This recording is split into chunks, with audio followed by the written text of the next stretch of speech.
You're listening to the Bold Life Movement Podcast, and this is episode number 55 with Jenni Brown.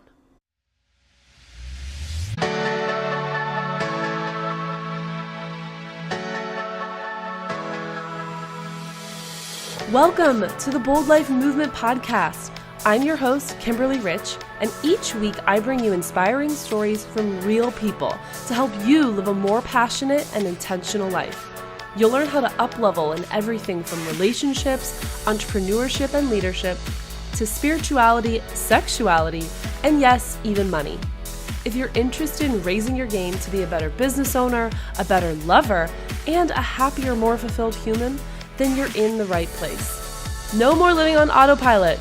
You are just an episode away from a bolder, better, more fulfilling life. Welcome back to the Bold Life Movement Podcast. I'm your host, lifestyle designer, Bernese mountain dog lover, avid creative, and entrepreneur, Kimberly Rich. This week, I'm chatting with Jenni Brown, co-founder of San Francisco-based branding agency Prim'd Marketing, and host of the soon-to-be-released podcast, Type A Creative. Jenni is also a writer, and today we chat about the struggle that we creative types often face when building our businesses. We also talk about the realities of merging the left and right brains and how to relieve the pressure we often place on getting paid for our creative endeavors.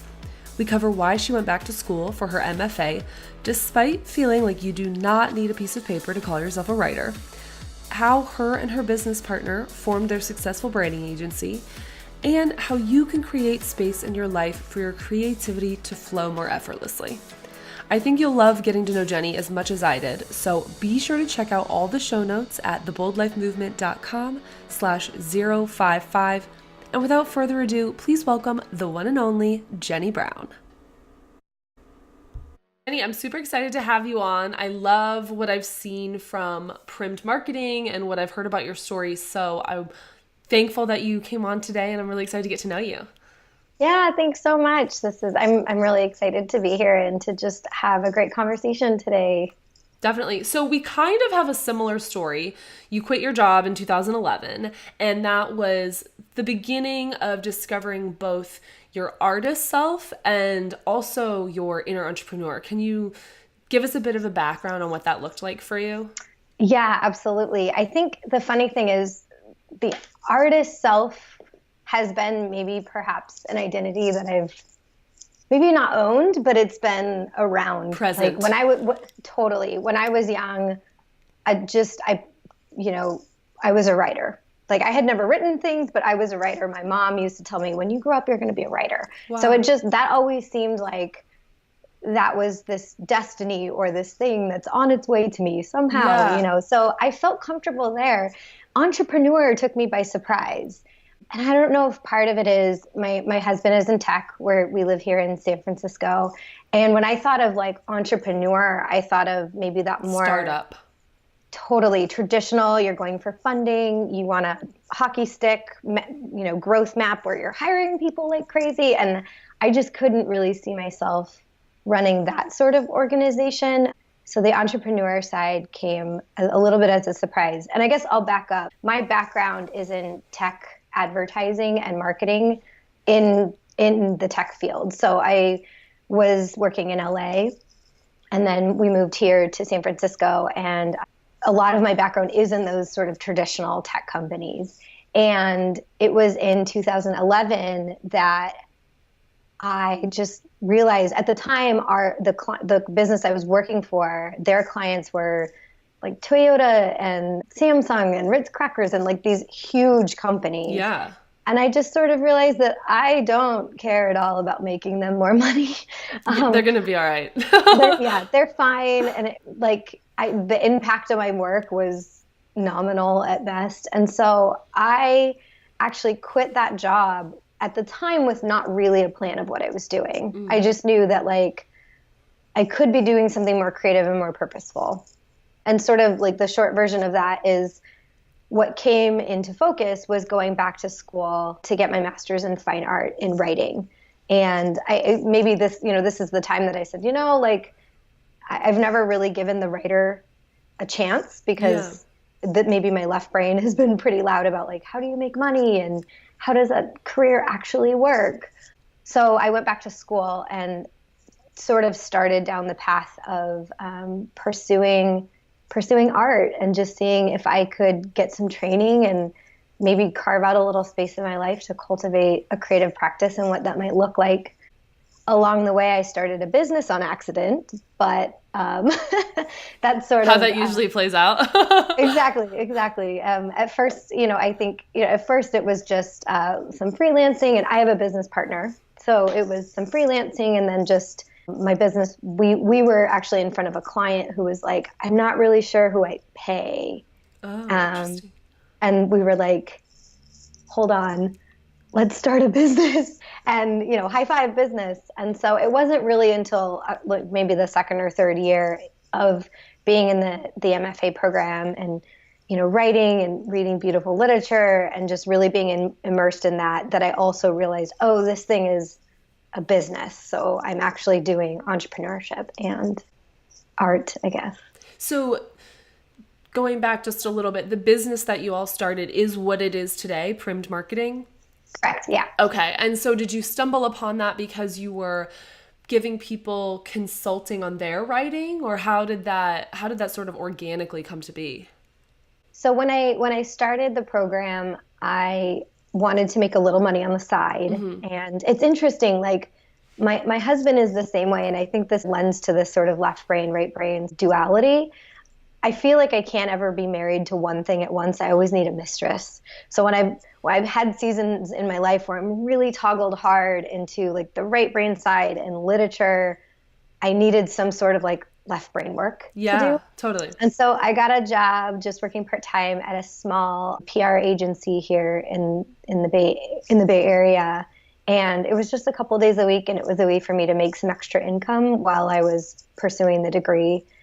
And as a part of that, I met Sophie, and there were some changes that happened in that business at a certain point in time, and we found ourselves without jobs. And the owner of that business was still very much connected to us and really wanted to be sure that we were okay. So she was tossing us freelance work. And that was where that conversation happened, where the client was like, you guys are great, but I don't know who to pay. And so we decided to umbrella our skill sets, not really realizing that like we were starting, a branding and marketing studio and all of the things that can entail. Yeah, definitely. So I definitely want to go deeper into what Prim'd Marketing looks like, but I want to hear more about how your writing evolved, because I'm currently working on a book. One of my bucket list items is Rolf Potts' creative writing workshop in Paris for the month of July. Like, I'm definitely right there with you. So I want to hear how getting the degree has affected what your writing rituals are now and how you're using that and what that looks like. That's been a really interesting journey.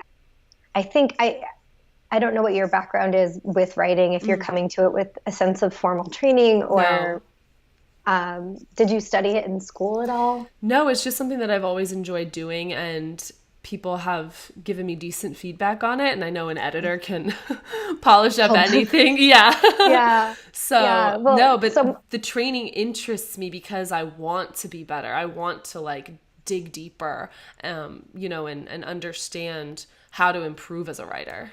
Totally. So that was essentially why I went and got my MFA. So initially, sort of to back up, when I was in this job and feeling creatively dry, I decided to just take one writing class. And they have them here in the city. They run for maybe like 8 weeks. I'm sure any place that you are in the world, you can find some. And it was just sort of a way for me to like let the writer out. Like I felt like I had used my strength of writing for building other people's businesses. But my question at that time was like, what does she want to say? What does this really look like if I just give her some space to be creative? What might happen? So I did a couple of these classes, and my sort of mode was essay writing and creative nonfiction. And I think part of that is because I came to writing by way of blogging in 2007, and a blog can feel very much like an essay. It's not necessarily a memoir, right? So I took a couple of these classes, and a few of the people in these classes had their MFA, and they would talk a little bit about their experience. And I remember coming home one day and saying to my husband, like, oh my God, I think I'm going to go get this degree. This is the dumbest thing, but I think I'm going to do it. Yeah. And I think part of it is I really believe that like to cultivate a creative practice, you don't need a certification. Right. You don't necessarily need something on the wall. I just felt like I had gotten as far as I could, and I really wanted a boot camp. I wanted my butt kicked. It was more about the education and less about the certificate. Exactly. Like I think having a master's in writing is actually ridiculous, even though I have one hanging on my wall. But the reason I ask if you have training is that I wasn't a lit major in my undergrad. I didn't do English. And when I got into that classroom, I mean, it was a small program here in San Francisco. There were 70 students total. My cohort of nonfiction was maybe 20, and in my class was like 6 or 7. So wow, pretty tight, very small. The caliber of writer in my program was so amazingly beautiful, but also I was the dumb kid in the back of the class that just couldn't stop sweating. Yeah. So like they're all talking about these, Nabokov and like these people that maybe I've heard of or I've known, but they've read the whole thing, super fluent with their work. And I just felt like I want to get published in the Huffington Post, maybe not like the Prairie Scribner or I don't know, some like small lit journal that I had never heard of. Yeah. And so my stepping into that as a writer has been really interesting to come from maybe the business side, the entrepreneur side. I think I believe I have a book in me. Mm-hmm. It's not quite here yet, but I probably will be more of a commercial writer than, a lit writer that's going to sit alongside of, some of these people that we talk with high regard. But what it meant in terms of like cultivating a practice is that MFA gave me a really clear structure. I mean, school can be great for this, where it carved out time where it was like, you have deadlines, other people are touching your work with respect. You must do the same. And show up to class every single day. I mean, our professors would have a list and they would say, Kim, you haven't said anything today. Do you have anything to add to the conversation? And you would have to be able to like pick up your book, turn to a page and say, page 35, paragraph 1, here are some interesting things that I notice about what's happening here. And then basically have a tiny thesis about what's working and why it's working and how the author intended it and parts of it that maybe mirror to other portions in the book and themes that this person is talking about. So I've learned a ton of great things that were just, I think it took an initial curiosity I had and expanded it into this whole world of other people who intimately care about the craft things. And that was a really cool experience. And it gives you a peek inside of a fascinating subculture. I just love getting glimpses into other subcultures that I have maybe a peripheral interest in, but other people have developed mastery in. I just think that that's really special. So are you using what you learned through your MFA in your business now, or is it more of a personal hobby that you nurture? I think it's both. So I can speak briefly to the business side. The brand plan is our signature offering in my business. Yeah. It is a marketing and branding strategy. And basically, we consider it basically branding on the inside. So it's your positioning, the core tenets of a brand, your target customers, how you reach them, how you talk to them. All of that came out of my MFA. Basically, I realized that in sitting down and really looking at a body of work and saying, what's really going on here? What is this person really trying to say? Or what am I really trying to say? Mm-hmm. What are the major themes of this body of work? What is the voice of this body of work? Like all those things, it's the same stuff when we pivot over to business and we have to talk about who we are as business owners and why we care and why it's different. And as writers, you do think about your audience, like what might they know? What might they not know? When do I release information in a story? How do I build an arc that brings that reader along? Yeah. Same exact thing in your business. Like, who is my customer that really means a lot to me? And how do I get them? Who do I how do I invite them to be engaged in what I care about and take them along that journey? So the brand plan really was, I mean, it's a mashup of Sophie, my business partner, and my best of our skills. But I think some of the organic pieces of it, I couldn't have created without the MFA.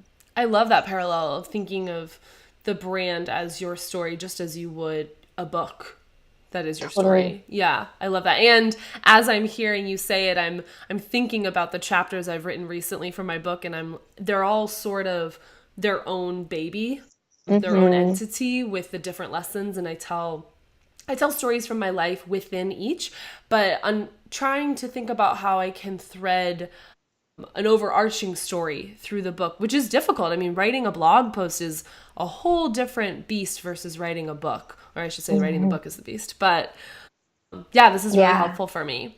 Yeah, no, I'm in a couple writing groups, and some of the gals that I have the pleasure of writing with are working on memoir. Yeah. And hats off to them, because it's, you know, some of them, they'll write like every chapter on note cards, and then you'll go into their house and you'll just see note cards covering an entire wall, and looking at, like, you know, who is character, let's call it young Jenni at 5. Yeah. And how do we nod to things that are going to happen in paragraph 20 or chapter 20. And I don't know, it's a beautiful mess. It's a really challenge. cool. Yeah. Yeah. I like that note card idea. I'm using Scribner, so hearing other people's methods. No, it's good. There's a definite learning curve, but it's good. It's a good application. So, I'm over here in like creative essay land being like, good luck with your 200 pages. Yeah, exactly. Your 60,000 words edited. Exactly. So one thing that I wanted to chat with you a bit more about is, like, how can people who have creativity that, like, needs to be expressed marry that with you know, the need to make the need to make money in your business without putting pressure on the creative outputs being the money makers? Yes, this is my favorite conversation of all time, because I think when we get into talking about art and creativity, we end up talking about money. Like every conversation I've ever had with somebody who's burning inside, we end up talking about money, because I think this is sort of the struggle between, you know, what I call like this left brain, right brain side. And I think our left brains are amazing. We all have them. With some people, that voice is particularly louder than with other people, you know, so you get interesting blends in your personality. But I think what we really see when we're thinking on that left brain side is like that rational, analytical, picking things apart or understanding how things work. And although like some people can frame that as having downsides, that's a really amazing thing. Yeah. And I think part of it is the left brain sort of has this sense of, there's a sense of responsibility. There's a sense of ownership in saying, like, how I show up and function in the world matters. I need to make money. I need to show up at doctor's appointments on time. I need to pay my mortgage. And it's sort of that left brain that can say, like, I have understood the structures. I'm backing out timelines. I understand how things fit together to be able to make things move through the process. I say this in the same breath, but that is that like sort of part of my brain, at least, is the one thing that's the number one killer of my creativity. And I think part of it is because we take that ROI analyzing piece and we apply it to our art, like very baby nascent art projects that we're looking, maybe it's a book, maybe it's a painting. I know for me, I have an idea for a podcast. Like there's just these things that we desperately want out in the world. And immediately before it's even had a chance to like grow a little bit, like I think a lot of a garden, my business garden is huge and big and flourishing. My art garden, I feel like I have to put a little like white picket fence around it and be really protective that business garden doesn't come over and choke it out. Yeah. So part of it is making sure that you're creating that space and not putting those pressures of how is this going to, you know, what is my ROI going to be in those nascent stages? Because the most important thing is letting the thing grow a little bit. And I think, you know, in terms of like the reality of like, how do we pay our bills and still, you know, be fiscally responsible human beings? For me personally, I separate them. I love Prim'd. My Prim'd is my baby, but it's my business. It's not my platform for exploring literature or like the really interesting, more creative parts of my voice and my heart. That could be a book. That could be literary essays. That could be painting. That could be a podcast. Part of that has been easier for me because I have a business partner. So that entity has always felt, compromise is not the word. When you come together in the middle of something, you feel support there. Or it's more like I've had to negotiate what the voice of Prim'd is because it's not all mine. Got it. Is what I'm trying to, like, for example, if it was the Jenni Brown brand consulting show, or, that might have felt a little bit stickier in terms of like, where do I express things? But it's the Jenni and Sophie show, and Sophie is so different than me.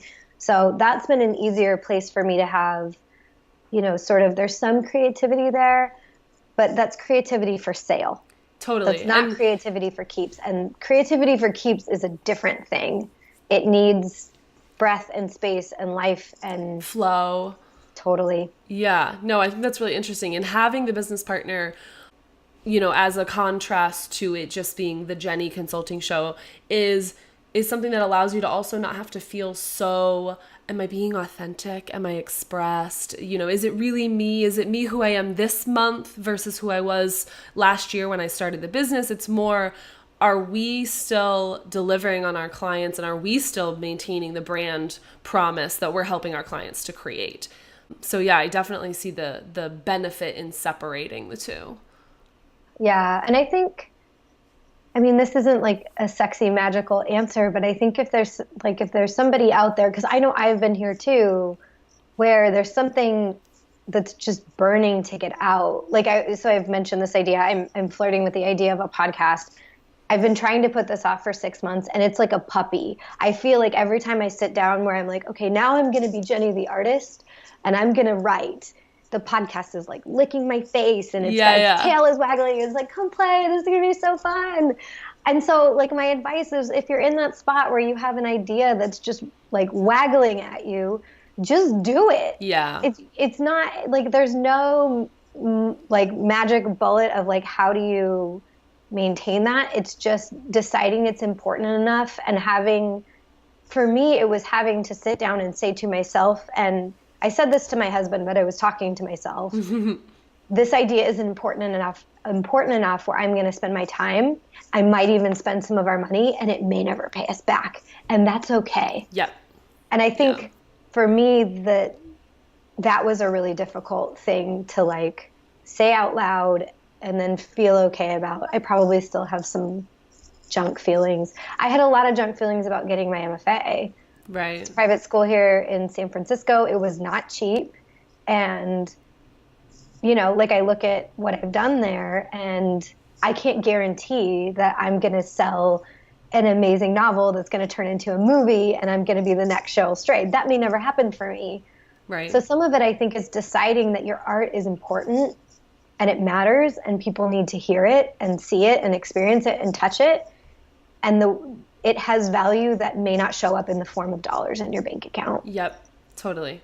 Fulfillment, you can't put a dollar amount on, but is just as important. Totally. Yeah. One thing I really wanted to ask you mentioned Cheryl Strayed, and I actually thought about Liz Gilbert when you were talking about the idea being a puppy. Have you read Big Magic? I have. Okay, so you're Have you read Big Magic? Did you cry the whole way through? I did cry. One of the things that stuck out with me the most is this concept of ideas leaving you if you don't tend to them. And so I think that pairs well with the notion that you don't have to know your creative ventures are going to pay you back monetarily, but honor them and respect them and understand that they won't stay with you forever. So if you don't give them the attention that they're asking for, they may go find another soul who will. That's something I was thinking about when you were talking about your podcast. Yeah. Like, yes, make it, Jenni. Working on it. One question that I also wanted to ask is, like, there are probably people who are listening to this who are interested in creating a business with a partner. The concept of being a solopreneur doesn't interest them, or maybe they've already been a solopreneur for a bit and they realize that they feel isolated and they want to marry their skills with someone else's. Do you have any advice for either finding someone, or if they have someone in mind, successfully coming together and what that would look like? Yeah, I think I'm a big collaborator. Like I'm half Mexican. I have 4 brothers and sisters and 18 first cousins. And I think coming from that background, like I was never alone growing up, whether I wanted to be or not. Yeah. And I think part of that has made it so that my favorite mode of being is having a little gaggle or a team to say, come on, let's go make something cool and fun. Yeah. And for me, creating by myself has its place, but it's not pervasive throughout my life. And so I think if somebody's in that position where maybe they are solopreneuring, but they find it hard to be consistent, that's a big one for me. Or me too. It's just difficult to like manage all the things. I got lucky in that Sophie was in my life and we were working together in another business, and we just sort of jumped in with both feet. We got married before we dated, in that like we had been working together for a little while, but we didn't sit down and necessarily have this whole dramatic conversation about like, what is this going to look like and what do you propose? And so I think I give this advice because I am an overthinker, is just don't overthink it. I think the core of what you need to know is what will you be creating together? So what are you going to sell? And then whose job is it to do what part? And I think. And how did you guys pick that? We had that from the PR firm. So in the PR firm, I was doing marketing. So I was doing a lot of creative and creating, writing, designing, and Sophie is a social media strategist. And so she would take my work and sort of hold it up and say like, how can we cross promote this? Whose hands do we need to put this into? How do we really make sure that this has legs? And so we jumped into the beginning stages of our business with that same sort of set of roles. That's helpful. Totally. But I think where we've gotten in trouble in our own business is where we've maybe decided new things or tried new products and we haven't really understood what it looks like. We have had times where we're both sort of stamping all over each other's feet, trying to find our place. I think that's a natural part of growing. Totally. But when I've talked to other new partners who are sitting down with a new person and maybe sort of wrestling out like how the other person works differently with them, because believe me, that is such a real thing, or how does it work? I think the way we can keep moving forward is by making things small. So just like what is one project or maybe 2 projects, 6 months that you can collaborate with this person and just see if it feels good. I mean, you don't have to jump in and get married before you try it on, you know? Having some sort of agreement so that you're both covered and you're always just being, transparent and legal about things to protect both of you. I think that's totally wise. Got all of our ducks in a row really early in the process, which doesn't necessarily mean that you have to pay an attorney. You can get a piece of paper and both sign it. Like that can work as if you're just starting with a small project with one client. Yeah. And so Prim'd, is that something that you guys do primarily in person with clients in San Francisco, or is it mostly virtual? It's more on the personal side, but it's both. We take clients from all over the nation, and then we have a co-working space up in Mill Valley, and so any of our local clients we'll see there. Oh, awesome. And so are you is it Sophie or Sophia? Sophie. Sophie. Are you and Sophie in the same office together most days? 2 days a week. So we have a really cool, interesting schedule. I'm here in San Francisco and she's in Novato, which is sort of just south of Napa. Oh, okay. And the distance between our houses is about 55 minutes. So Monday, Wednesday, Friday, we work from our separate home offices. And then Tuesday, Thursday, we go into the co-working space and we take meetings and collaborate. And it's actually a really amazing. Great way to do it. Yeah, like if you have writing work or designing work or we're working on strategies, I'm not going to do that in a co-working space where there's meetings and you're getting interrupted. We try not to take a ton of meetings in big chunks of time on Monday, Wednesday, and Friday. And that's actually been a really good structure. Yeah, that sounds awesome. You kind of get the best of both worlds, creating your own schedule, but still getting FaceTime with someone. There's flexibility. There's also structure. That's awesome. Yeah. Yeah. And it's also been a good way, like sort of looking back at like, how do you create your like space for your own creativity? It's encouraged me to use that same sort of like bucket scheduling, even in my own, and noticing like when are my creative times a day. For me, it's like 2 to 7 p.m. I could run the world. And so I don't take meetings during that time. And if I end up having another creative project that I need to work on, or I have some writing work, or like I'm trying to carve out that space, that's helped me understand like, where do I need to schedule in those bricks to be sure that the creativity I don't sell my creativity for keeps, right, still makes it onto my calendar, and I still have a chance to like show up for that work too. Yeah, I love that. And so I want to make sure that everyone listening has a clear idea of where they can go find maybe the future podcasts, but also the brand promise. Brand plan. Mm-hmm. What is the best website, the social media handles, all the things? The business side, it's Prim'd Marketing, PRIMD, so it's Prim'd.com, and all of our handles there are at Prim'd Marketing. That would probably be just the best place to start down the rabbit hole. Okay, cool. Because from there you can find my social channels where we'll be talking more about the podcast that is forthcoming and all the new stuff that we'll be putting out. Amazing. And we'll definitely have all of that linked up in the show notes as well. Perfect. Awesome. So I have a couple questions that I like to end each interview with. Okay. This is the Bold Life movement after all. So I want to know what your definition of leading a bold life looks like, or what being bold means to you.